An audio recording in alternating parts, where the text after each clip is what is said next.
I can't play any of these. What's the first thing every beginner player should learn or know about?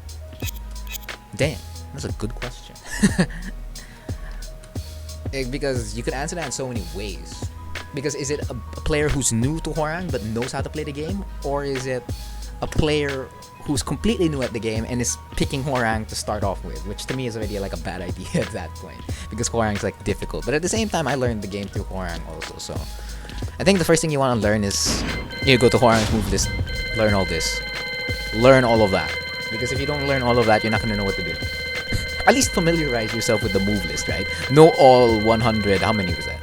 146 of these moves. And I know some of the other moves aren't in the move list as well, so it's gonna end up being like 100, 200 plus most likely. I mean like 180, right? So get familiar with the move list first, and then go to practice mode. Have a basic combo. So of course the recommended ones F4 back 4, FF4 3-4 back 4. It's like that'll work for most juggles, so you don't really have to worry about it. That'll work for back 3, it'll work for DF2, it'll work for Skyrocket if you wait for it, right?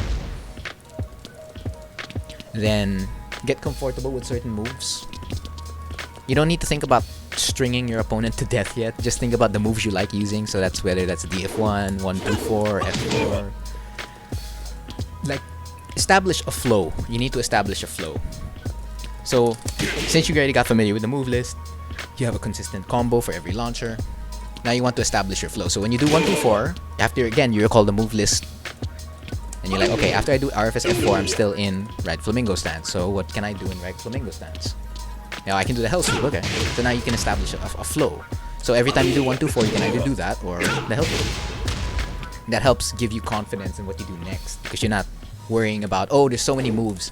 Focus on a few moves that you'd like to use the most, and don't mix it up with a lot of stuff, while always cross-referencing with the move list in the game, right?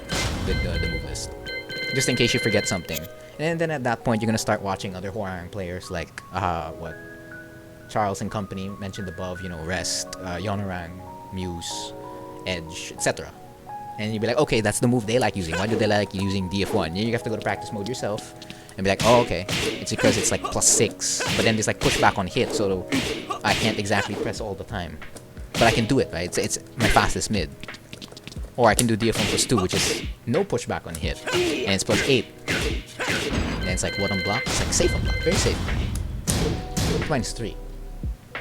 So yeah, eventually you just start cross-referencing with all the references you have, and establish a flow of your own and get comfortable with your own game plan, because you can't exactly follow the game plan of other Hwoarangs when you're still starting out. Or you can, but at the same time it will be difficult to understand. So focus on your style. Like, I want to use this move, I want to use this move badly, those 2 moves in this stance. Okay, you use those 2 moves in that stance, and then eventually if you want to just keep getting beat in that situation, like they always duck, you have to add another move. So it's like 3 moves per stance. So if you're playing right, if you're in right flamingo, that's RFS F4, L sweep, and then the axe kick or the chop.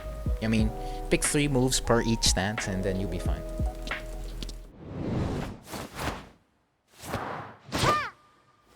Don't forget to subscribe. Cheese!